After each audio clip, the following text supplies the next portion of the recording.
London time, and the sort of whole intention of the webinar is to make sure that, well, basically it's for our developers.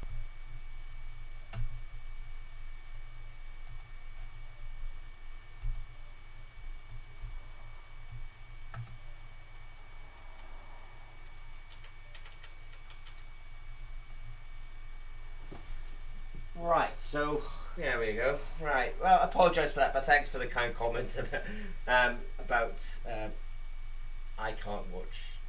Yeah, okay, cool. All right, my apologies. So it wasn't. I had a few streaming issues there, but it's rectified itself now. That's always the fun of doing things live.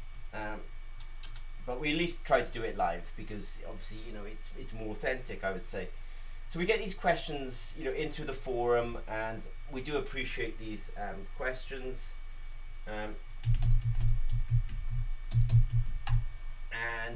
Let's look at the questions that we got through this week. So we got some questions about how to use the LMP 91000 to measure glucose. So just as way of history, I think the LMP 91000 is a chip that's actually from Texas Instruments, and it's probably historically it's one of the most widely used chipsets in glucose meters.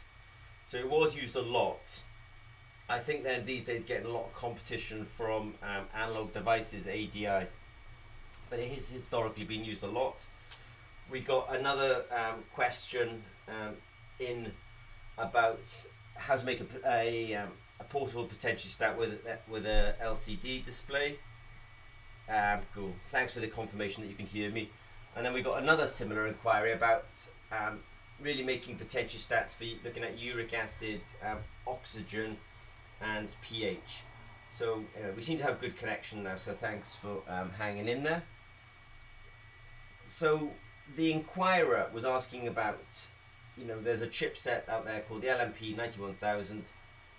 I know this week seems very electronic centric, but all three inquiries were all about electronics, so it's kind of it's an interesting that we've had all of these inquiries.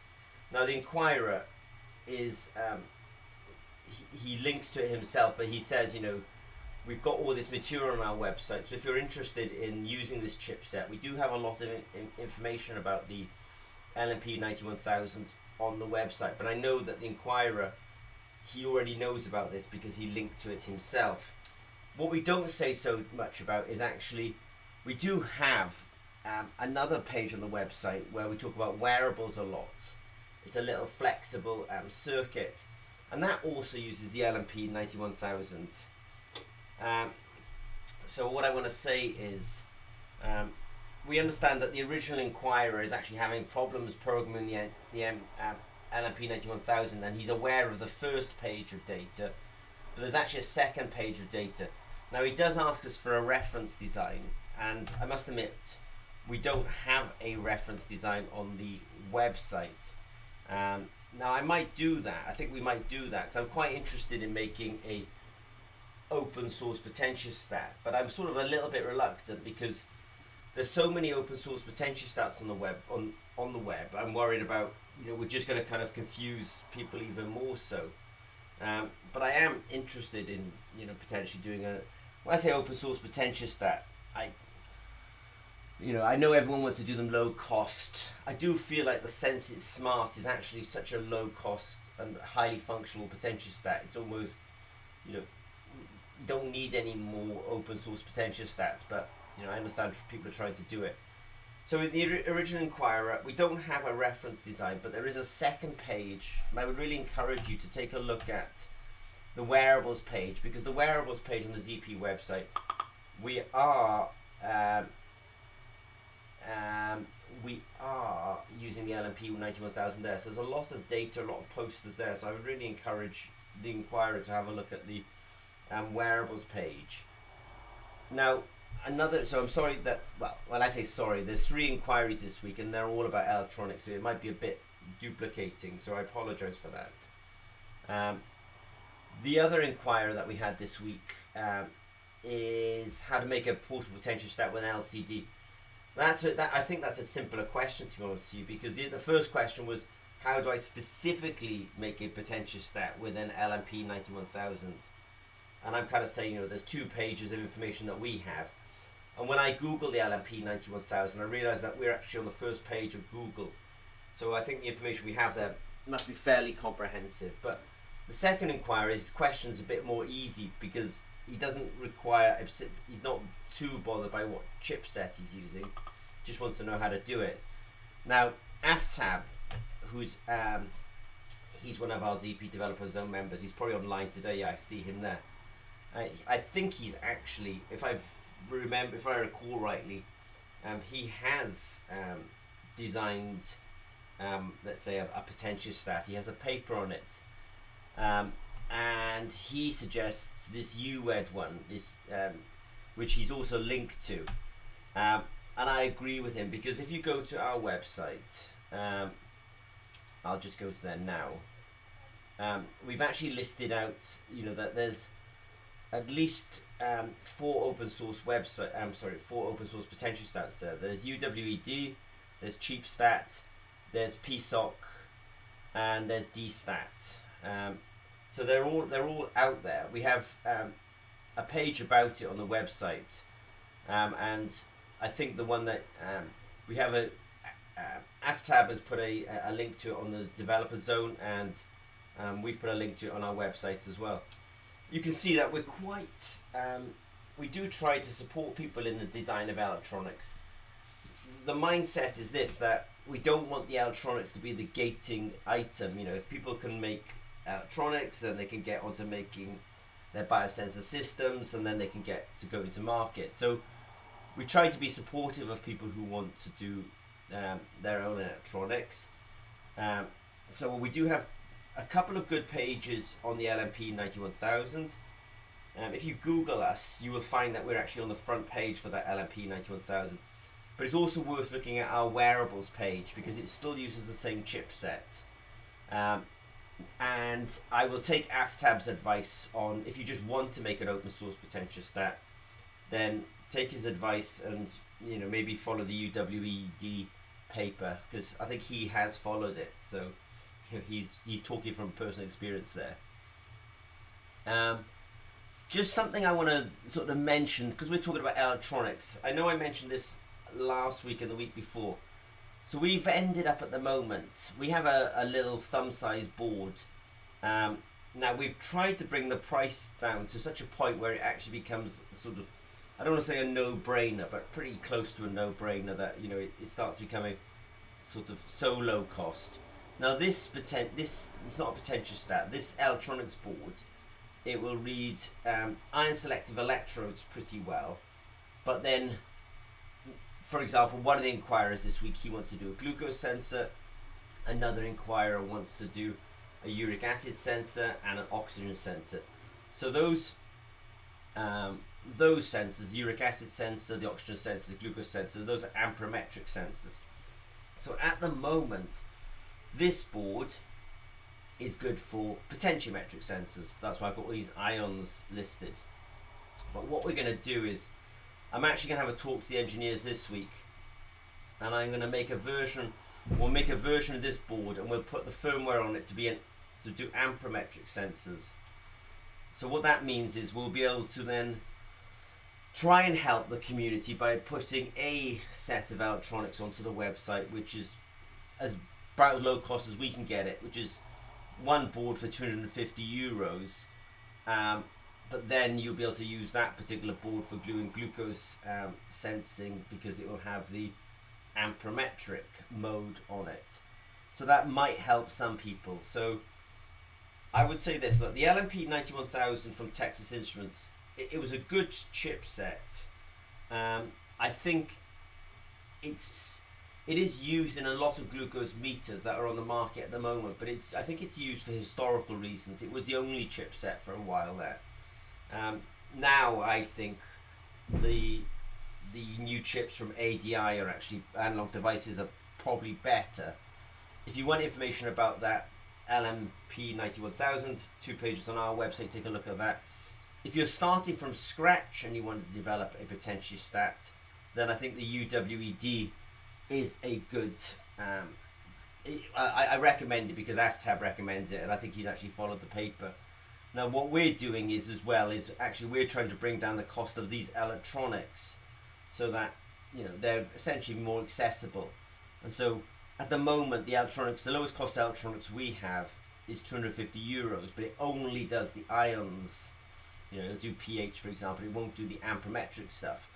But I'm going to have a talk with the engineers this week and next week, and we'll actually probably put a video out there where we turn this then into one that can do amperemetric sensing. So that might be a bit more useful to some people. Now, this is a trickier question. So the guy, not the guy, but the ZP developer's own member says, he wants to use an ARM microcontroller. I forget the acronym, but ARM is obviously a chip designer based in Cambridge, so they're pretty successful. But he wants to use ARM. He says the developing board is he says the development board, as he says here, is too big, which is is a bit tricky. I would say I'm not really sure what to say on this. In a bit I'll show you that obviously we've developed boards that are much smaller. I recommend. I don't know the ARM chipset particularly well, to be honest with you, and I would actually not. I can't therefore recommend it, but I will recommend. So he wants to know some schematics about the Uric sensors and stuff like that. So I'll come back to a question about ARM in a minute, but let me just go on to the uric acid sensor, for example. So on our website, we have these uric acid sensors. Whether you're using the LMP 91000s, whether using ARM, whether using a chipset from ADI, you've got to know that our uric acid sensor has 3 connections on it. We have the working electrode connection, we have the reference electrode, and we have the counter electrode. So whether you're using, no matter which chipsets you're using, we've got to make these 3 connections to it. Now, I've just used a generic potentiostat circuit here, because essentially you need to take that middle pin on the sensor and connect it. When I look at this diagram, it's essentially connected to to the ground. The counter electrode is connected to here on the op amp, and the reference electrode is connected to here. I've used a sort of generic op amp circuit here because I don't really, whether you use ADI or LMP 91000, I know that they all essentially have a pin for the working counter and the reference. But of course, you've got to know where to, plug those working counter and reference pins, or where to connect them to. So essentially, the pin that you identify on the chip as the working, you really want to take it to the middle connector here. So that is the working. The reference electrode, if you follow my mouse, goes to this right hand pin here, and the counter goes to here.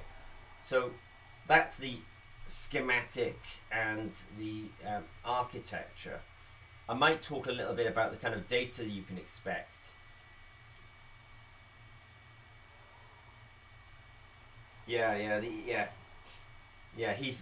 AFTAB is recommending you take a look at the EMstat Pico, because there's a chip on board the EMstat Pico, and I'll show you a bit more about that as well off the website in a minute. But it's this, that if you connect it correctly, you're going to get signals that look a bit like this. And what I want to say is this: the signal that you're going to get out of the uric acid sensor is 1 microamp. So you've got to be really, you've got to know that you've got to set your electronics up so that actually you're going to get 1 microamp. But you're only going to get that 1 microamp if you apply a voltage between the working and reference of 650 millivolts. So you've got 3 pins on the uric acid sensor. The middle pin is the working electrode. The pin to the far right is the reference, and the pin to the far left is the counter. You apply 650 millivolts between the working and reference, and you'll get about a 1 microamp current out of it. I say that because obviously, you know, your electronics will be capable of giving 650 millivolts, and they've got to be capable of measuring 1 microamp. And it's probably worth knowing that when you look at our data, these steps in signal are something like 0.5 microamps. So you've got to be able to resolve much greater or much more granular than 0.5 microamps. You know, and I sort of say that because I know you've got to kind of consider all the bits that you have. But your signal's about 1 microamp. The step sizes that we have every time we change the concentration is about 0.5 microamps, but you've got to have a resolution much higher than that so you can truly see the signal. Now, the oxygen sensor is exactly the same. Middle of pin is working, pin to far right is the reference, pin to the far left is the counter. But there's a few differences. The first difference is your current is not 1 microamp, or your signal is not 1 microamp. It's more like minus 4 microamps, which you really got to think about in your electronics, that the direction of flow now, or the direction of current, is actually reversed when you're running the oxygen sensor. And you run the oxygen sensor not at 650 millivolts, but at minus 650 millivolts. And I say all that because you've got to think now your electronics has got to be able to switch the polarity of that applied voltage, and also it's got to cope with the fact that the current is now has a different sign because it's essentially flowing in a different direction. So it is worth just understanding that the uric acid and the oxygen sensor are both amperometric sensors, but they actually, you have to apply a positive voltage to the uric acid sensor and a negative voltage to the oxygen sensor, and uric acid will give you a positive current and the oxygen will give you a negative current. It's useful that those voltages are same magnitude, different sign, and the currents are not so dissimilar either. You know, I mean, 1 or 4 microamps is not a massive difference. You know, I think in terms of electronics. So I'm going to go slightly on now to the pH sensor. I mean, I don't mean to be dismissive on the pH sensor. I'll put some links to these sensors. The pH sensor is just a lot easier. I know we have 3 connections on the pH sensor, but you only need to have been using 2 of them because it's a potentiometric sensor. It's a form of ion selective electrode. The output is voltage, and all you need to do is have a high impedance volt measurement. So that is, it has to be high impedance because you don't want any current to flow. And all you do is actually just connect to the middle pin, which is again the working, and the reference pin, which is the far right, and you just measure the voltage between those two. And I should have put some signal in here, and I'm sorry I didn't put any signal in here. Yeah, and that's a bit of a mistake. You've got to check that website and make sure that if you can read, typically if you could read between minus 750 millivolts and 750 millivolts, you should be able to read most of the ion selective electrodes that we have.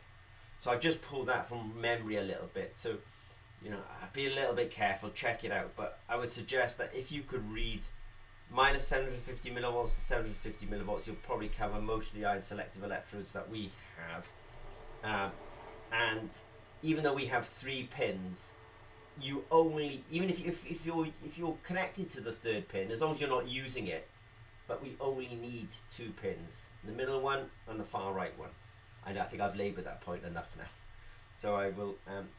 I am going to also go back and address Aftab's comment about the chipset on the MStat Pico. I wanted to say something. Now, our inquirer who's worried about the LMP 91000, I just said we've just dropped all the pricing, to be honest with you, on our wearable sensors. I mean, yesterday they were €1,700, but in business, sometimes you have to recoup your costs of R&D and your cost of development. When you feel like you have recouped them, then it allows you to essentially drop the pricing. So we've actually just dropped the pricing because I want people to be able to get to the market, and I don't want the electronics to be a problem for them. I think the sensor and the and winning the market and stuff is hard enough. So we've just dropped all the pricing on our wearable platform. So that might help some people, be able to actually get to the market a bit quicker. I think, honestly, even if you're developing electronics, I would suggest that you got a potential stat like the Sensor Smart, because if you don't have a system that you believe in, sometimes when you're testing a sensor, you think, is the sensor not working, or is my electronics not working? Now, obviously, we have good belief in our sensors, but I would genuinely suggest that you do source a set of electronics that you believe in, because then you can sort of troubleshoot a bit easier. Otherwise, yeah. So Santosh is asking the question, what potential do I need to apply to the counter electrode? And the way it's a good question. The counter electrode, if you use the op amp circuit, the op amp circuit will actually apply the voltage, will give a voltage to the counter electrode almost independent of you. I think they call it the compliance voltage. You don't drive it. The op amp drives it. The only potential that you drive is the reference electrode. Now, if you use a commercial potentiostat, you will often find that it will show you a little screen where it says the compliance voltage. What the compliance voltage is the op amp applying a voltage to the counter electrode to make sure that it can support the current on the working electrode. So you don't know what the compliance voltage will be, because if you're trying to detect glucose, you will have a certain current, and therefore the potentiostat has to apply a compliance voltage to the counter electrode to be able to support that current. If you increase the glucose concentration and therefore the current goes up, the compliance voltage has to go up as well, but you don't know it. You have to be able to, the potentiostat circuit adjusts for this essentially on the fly. I'm just going to read Aftab's comments. A standard reference electrode is a must when developing your own electronics. Yeah, a standard reference electronics. Yeah, so Aftab is agreeing with me. So the quick question from Santos is, well, what's my compliance voltage? What voltage do I apply to the counter electrode? The answer is you don't know. I can guess for you. I can guess for you that you would often, for example, if you're applying 500 millivolts to the working electrode, it would be in the order of minus 500 millivolts on the reference electrode. But that's experience. You need this op amp circuit to essentially, the op amp circuit drives the counter electrode voltage to ensure that you can keep up with the reaction on the working electrode. And just back to Aftab's point, if you're developing electronics, it's probably good to have a reference set of electronics, and I think one of the best ones for it is the Sensor Smart. God, I've taught my Palm Sense will also be there. The guys from Palm Sense will also be there, and you can hopefully get some advice from those guys as well. Good. So please come to the demonstration next week. The guys from Palm Sense will be there. I'll put a link to this demo next underneath this video, and hopefully we'll take it from there. So I just want to say this. I think the state of the art with electronics at the moment is this little guy. I know I've said it before. This is something that we've developed in-house. So if you're wondering how small you can make these electronics, especially many of you guys, can make them smaller than this. And I do want to address something that Aftab just brought up. So let me just go quickly to the website. So I just don't mind telling you guys, look, if you're wondering what chipset to use in life, I think the only one that we recommend at the moment is this ADU CM355. I think it's the same chipset that they use in the EMStat Pico. and somebody's just asking me a question between. So that's the chipset I recommend. If anything, I would recommend to this developer zone, because at least then if we're all using the same chipset, we can essentially support each other. The recommendation comes from this. We use it, PalmSense uses it, and Analog Devices ADI, I mean, they support it quite well as well. I just had a quick question come through the chat as well. So, and this question reminds me of something. So I'm sorry to kind of come slightly off. If you go to our pH sensors, we've got pH sensor here, like called as 64. We've got some hyper values ones here. The difference between these two is the hyper value pH sensors are on PET. They're thin and they're flexible, but otherwise they're identical to these 64s up here. There's basically just a history. When we first developed the pH sensor, we developed it on ceramic. You know, we were used to printing on ceramic. We developed it on ceramic, and we put it on the website. We sold it. Now with time, we've started building more and more sensors on the PET. This is this flexible substrate, and it just allows us to be a lot lower cost.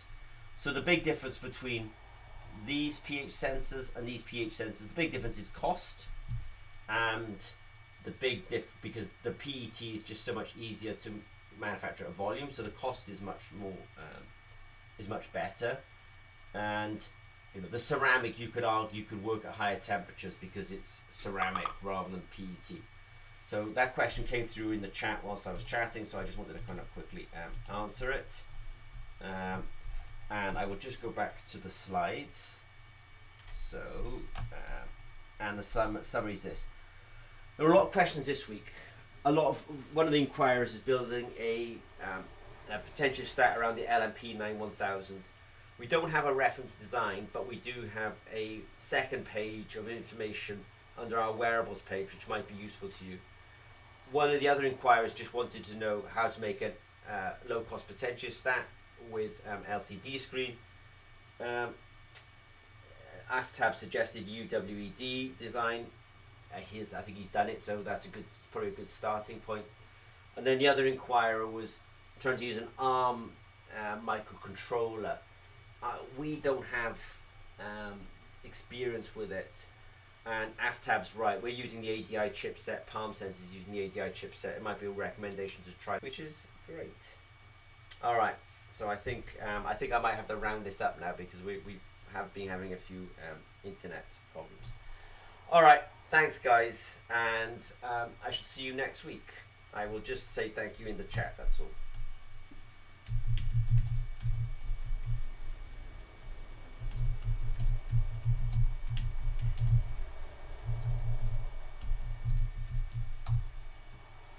Right, cool. All right, guys, take care.